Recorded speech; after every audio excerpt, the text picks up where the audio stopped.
Lucas Wong had always considered himself an ordinary man.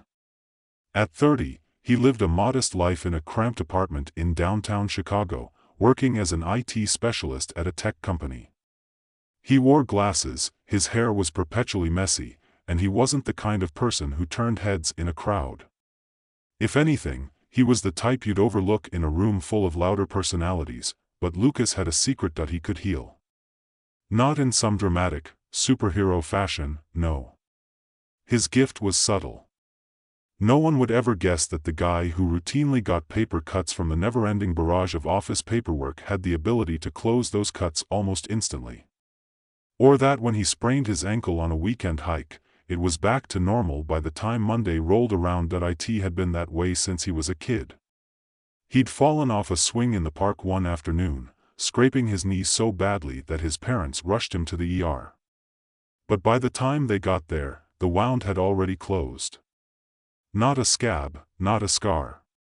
Just smooth, perfect skin. At first, they thought it was just a freak accident, a part of the body's natural healing process. But it wasn't. Lucas's body healed faster than anyone's, and it never left a mark that he kept the secret.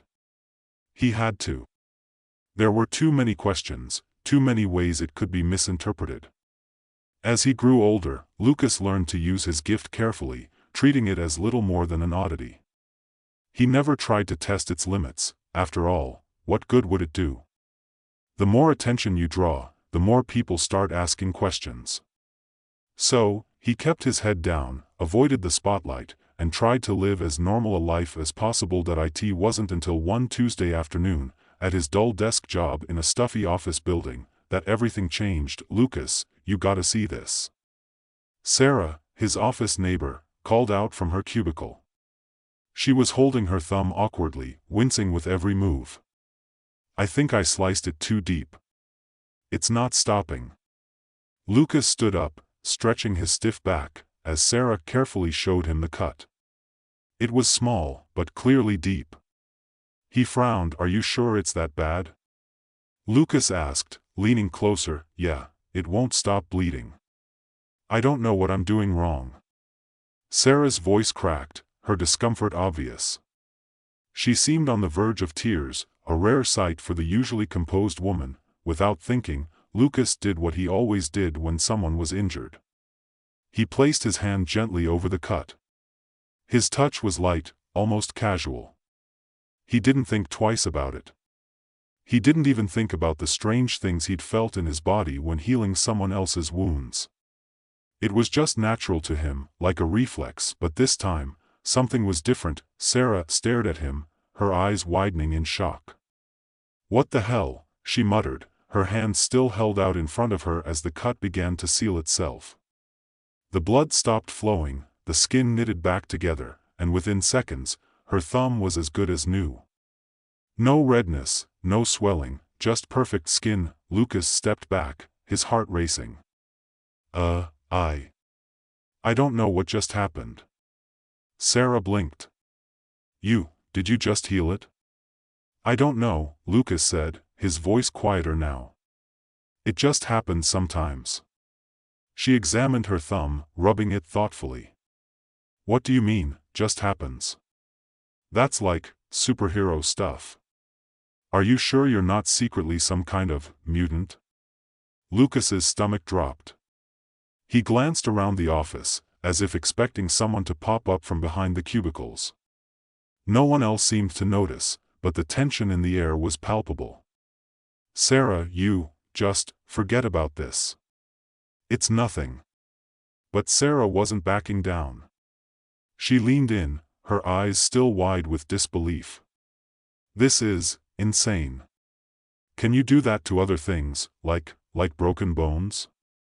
"I don't really," Lucas started, but before he could finish, the door to the office opened, and two men in dark suits stepped inside.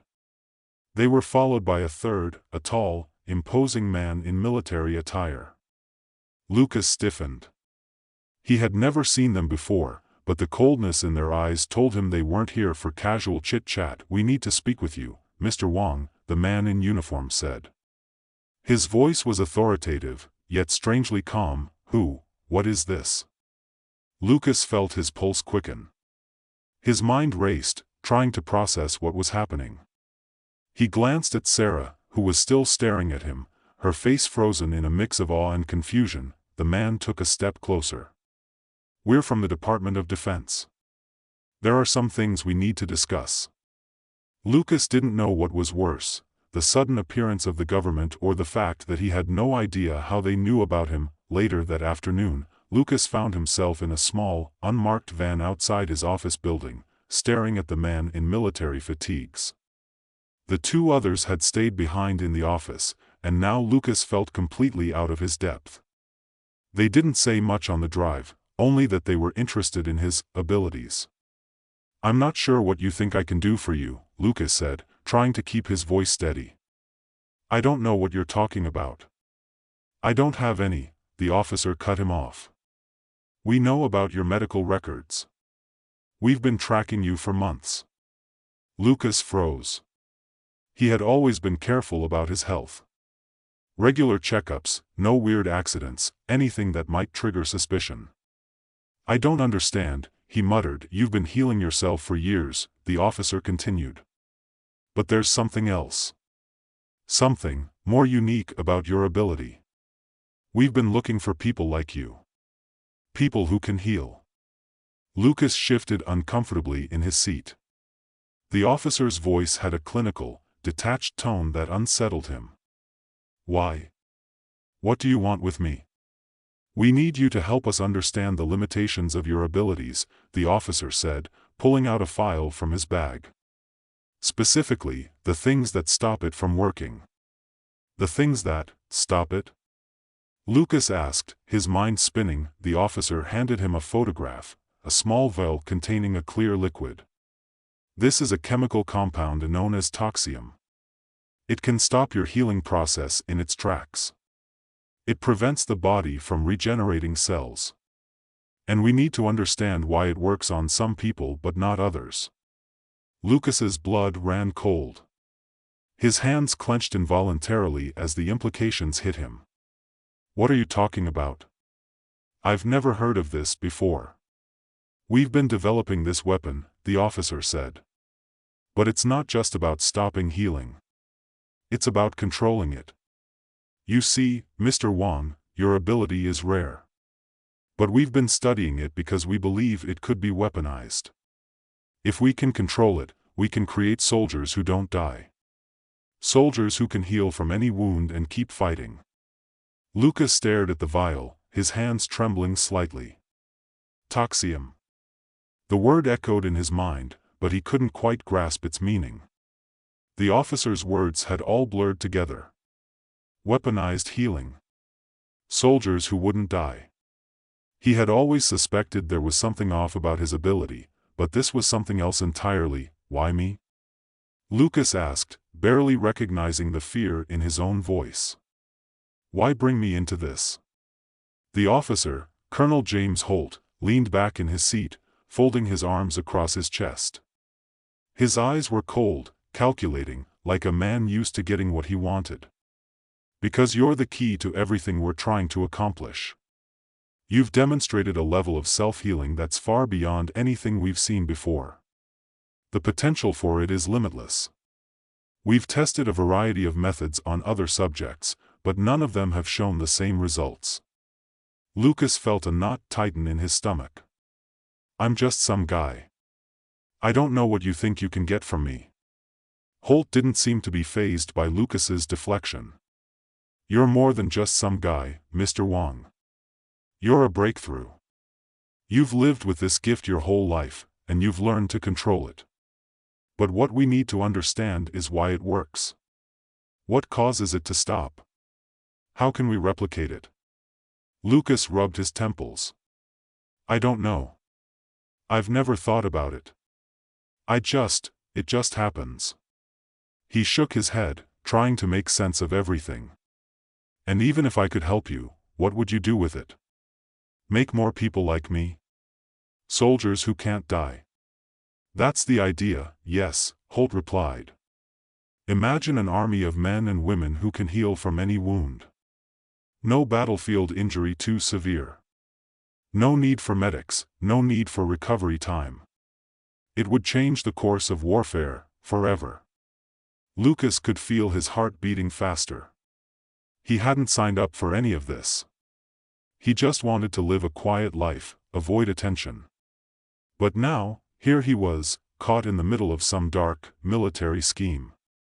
The idea of his body being used as a weapon made him sick to his stomach.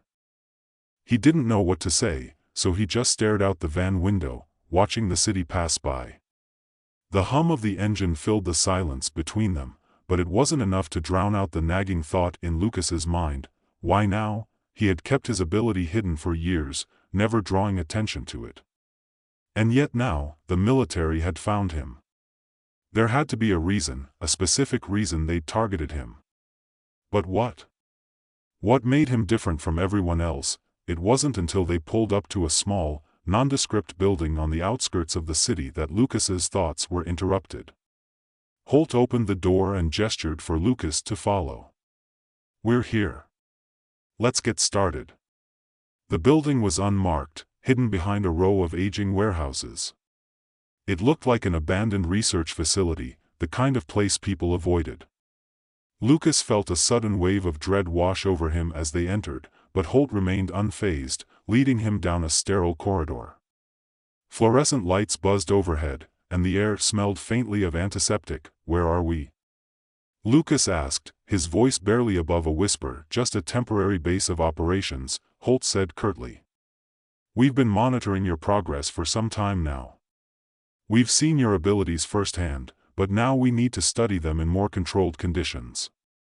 The walls of the facility were lined with glass doors, behind which Lucas saw strange equipment, monitors displaying heart rates and oxygen levels. There were other rooms too, filled with medical devices and storage units. It felt like a place that was both too clinical and too secretive, as if it were built for purposes that were never meant to see the light of day. They reached a door at the end of the hall, and Holt stopped in front of it, turning to face Lucas. "Before we proceed, I need you to understand something. This isn't just about your ability. It's about what you represent. You're a key part of a much larger project, Mr. Wong. And if you cooperate, you could have a chance to help more people than you've ever imagined." Lucas felt a pang of discomfort. "I didn't ask for any of this," he said, trying to keep his voice steady. "I never wanted to be part of any project. I just want to go home." Holt looked at him with a hard, unblinking gaze. "Unfortunately, it's not that simple. You've been involved for much longer than you think. The government has known about your ability for years. Your medical records, your checkups, they've all been under surveillance. You didn't think your clean bill of health was a coincidence, did you?" Lucas's mind reeled. "They've been watching me." He felt exposed, like a lab rat in a cage. The weight of the situation hit him harder than anything had before. "There was no easy way out." "I'm not doing this," Lucas said, his voice shaky but resolute. "I'm not your test subject. You can't force me." Holt smiled, but it wasn't a friendly smile. "I don't need to force you, Mr. Wong. You've already made the decision for us. We've got a lot of resources at our disposal. There are ways of making you more cooperative. But I'm hoping we won't have to go down that road." Lucas took a step back, his breath shallow. His mind was spinning, but one thing was clear: he needed to find a way out of this. But how? Before he could form another thought, Holt motioned for him to enter the room. "It's time for the first round of tests." Inside the room, a sterile table sat in the center, surrounded by high-tech equipment. Lucas was told to sit, and the technicians strapped him down, loosely, but enough to make him feel trapped. They connected various electrodes to his skin, monitoring his heartbeat, his breathing, and other vital signs. The fluorescent lights above cast harsh shadows on the walls, and the soft hum of machines was the only sound that filled the silence. "Now, Mr. Wong," Holt began, standing at a console nearby, "we're going to try something. We need to see just how your healing works under stress." Lucas's stomach churned. He could feel the anxiety building in his chest. There was something dark in Holt's voice, something that told him this wouldn't be as simple as the tests he'd imagined. A technician stepped forward, holding a needle filled with a clear liquid, toxium. This is the agent that interferes with your ability. We want to see what happens when it's introduced into your system. The needle moved toward Lucas's arm, and before he could react, it was already in. The cold liquid entered his bloodstream, and for a moment, nothing happened. Lucas tried to calm himself, but a strange sensation began to spread through his veins. It was as if his body was fighting itself, struggling to heal, to fix what had been done. But then, the pain came. It wasn't like a normal injury. It was deeper, more insidious. He could feel the toxium spreading, blocking the signals in his body, stopping his healing process from even beginning. The wound in his arm, where the needle had entered, started to burn, to throb. His skin didn't close. It wasn't just an injury, it was an immobilizing force, something he couldn't overcome. Why isn't it working? Holt asked, his voice cold, clinical. Lucas couldn't answer. The pain was overwhelming, and he could barely keep his focus. The toxium was doing its job, it was stopping his healing, and it was taking everything he had to hold on. He felt weaker, more fragile than he ever had before. But as the seconds stretched into minutes, something strange began to happen. He focused, dug deep into his mind, and just like that, he felt the spark of something that had always been there but that he had never fully understood. It wasn't just his body that could heal. His mind, his emotions, they could fight back too. It was like a switch flipped in his mind, and with every ounce of his will, he pushed back against the toxium. The pain started to fade. The sensation of being trapped began to loosen. His body's healing ability was blocked, yes, but it wasn't gone. The power was still there, deep inside, waiting for him to tap into it. Holt's expression shifted from curiosity to something darker. He had expected this to be easy, but it was clear now that Lucas wasn't like the others they'd tested. The technician standing by the console turned to Holt, confusion written across his face. It's not working like the others. The compound isn't having the expected effect. Lucas's voice, hoarse and strained, broke through the tension. I'm not like the others. Holt's eyes narrowed. No. You're not. He looked over at the technician. Increase the dosage. Lucas's heart pounded. He had to find a way out. Before they could increase the dosage, before they could truly break him, he had to do something. Anything. His mind raced, searching for an escape, and then, a thought hit him that he wasn't alone in this. Lucas's mind raced as the technician fiddled with the console. The increasing pressure, the cold needle still embedded in his arm, and the overwhelming sensation of his body fighting itself all seemed to blur together in a whirlpool of fear. His heart thudded in his chest, not just from the physical agony but from the knowledge that this wasn't just some medical test. This was a trial where the stakes were far greater than his own survival. He clenched his jaw, trying to block out the pain, to focus on something, anything, other than the relentless burning spreading through his veins. It was as if his body had become a war zone, torn between the toxium and the force within him that had kept him alive all these years. They didn't realize yet, but they were making a mistake. That he wasn't just a healer. He was something more.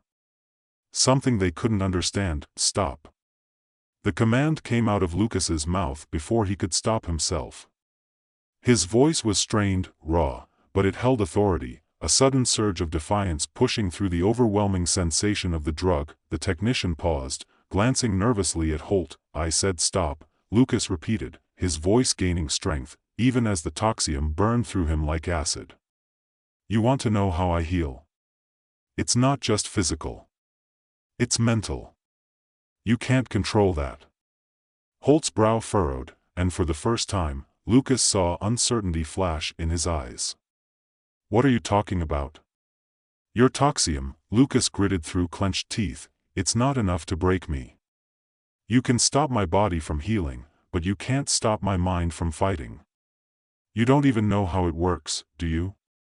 The military officer's gaze hardened, but his voice betrayed a flicker of curiosity. "Explain." "Not to you," Lucas spat.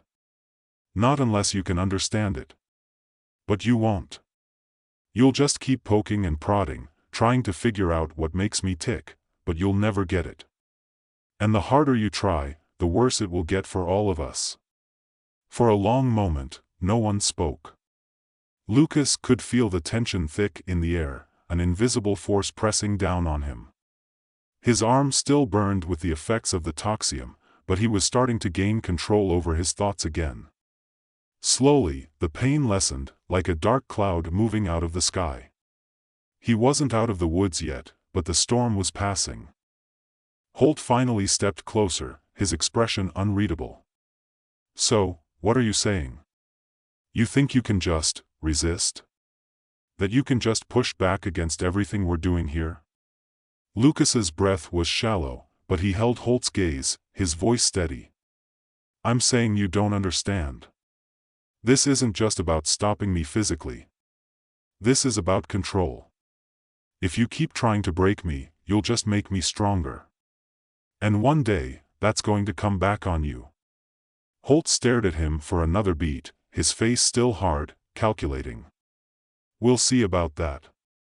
Without another word, he turned and motioned to the technician to increase the dosage. Lucas's heart dropped into his stomach. They weren't done. They weren't going to stop here. The cold liquid that had already wreaked havoc on his body was going to flood him again, and this time, he wouldn't have the strength to fight it. At least, not without help. He couldn't let them keep doing this. Not to him. Not to anyone else. His mind raced. He needed to act fast. He needed to turn this around before it was too late.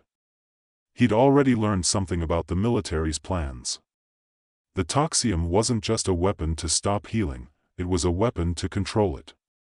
And once they had enough samples, enough data, they could reproduce it, make it available on a mass scale. What would that mean? Soldiers who could be healed and yet controlled? He didn't want to imagine it, and that's when he realized, this wasn't just about his ability to heal. It was about something far more dangerous. His mind had been the key all along. They couldn't just control his body. They needed to control his will.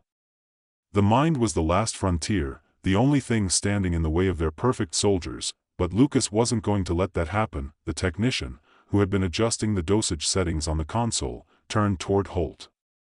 Before he could deliver the next injection, Lucas's eyes locked onto the technician's hands, and for a brief moment, everything seemed to slow down. He could feel the energy inside him, a hum in the air, a tingling sensation as his focus sharpened. Without thinking, he reached out, seizing control of his own body. He concentrated with every ounce of his will, drawing on that hidden power, the power that had always been there, simmering beneath the surface. It wasn't just about healing. It was about overcoming. The moment he connected with his own strength, everything in the room seemed to shift. The air grew thick, charged. Lucas's fingers twitched, and then, the machine went haywire, lights flickered, the monitors beeped erratically, and the technician let out a startled shout as the equipment malfunctioned. The toxium's effects stalled for a split second, and in that instant, Lucas seized the opportunity. With a sharp motion, he pushed off the table, breaking free of the restraints that had been holding him down. He moved faster than he'd ever thought possible, his body already starting to heal as he ran on pure instinct, his mind still locked into that intense focus. "Get him!" Holt shouted, but it was too late. The military men who had been stationed outside the room rushed in, but Lucas was already a step ahead. His body healed rapidly as he sprinted toward the door. The pain in his arm was fading, and with every second, his body seemed to grow stronger, more capable. He didn't know how long he could keep this up, but he couldn't afford to wait. He had to escape. As he rounded the corner, he heard the sound of footsteps behind him. They were close. Too close.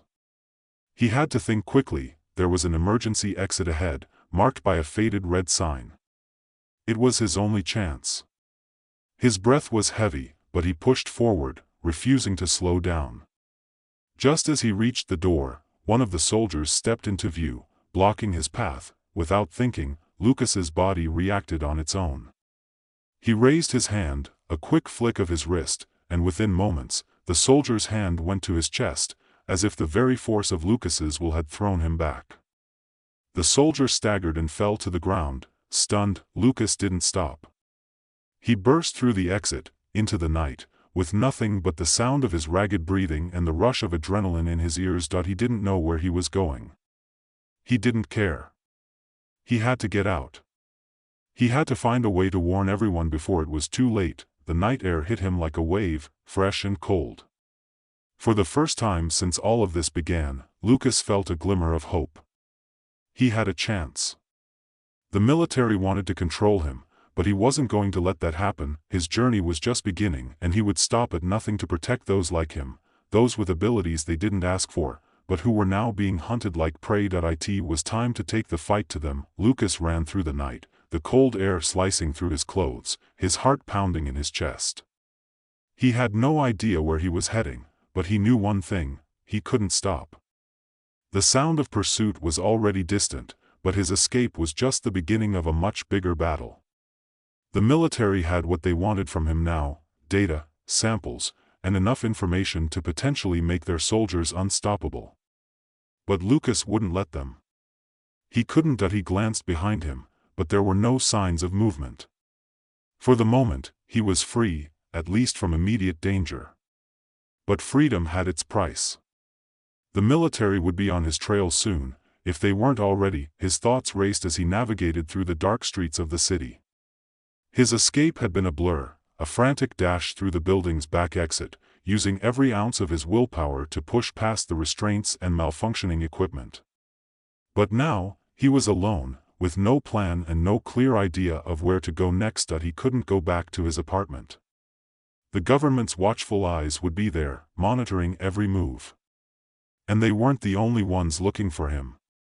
The toxium, the weapon they had injected into him, was still fresh in his system, its effects lingering just beneath the surface. He could still feel the sting in his veins, but it wasn't enough to stop him. Not yet. The real danger now wasn't the toxium. It was the people who wanted to control it, and him. As he ran, a thought flickered through his mind: Sarah. His co-worker, the one who had witnessed his healing ability for the first time.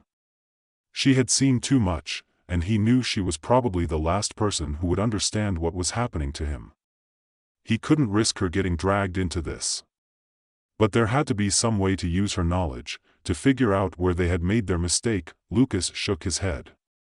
There was no time for second-guessing. He needed to figure out how to stop this military operation before it could gain full momentum. If he didn't, they would weaponize everything. They would use him and others like him to make an army that could heal and fight without end. And no one would be safe. His breath came in shallow bursts as he ducked into an alley, trying to make himself as small as possible. The night was eerily quiet, the city alive with distant sounds, but nothing that seemed to threaten him.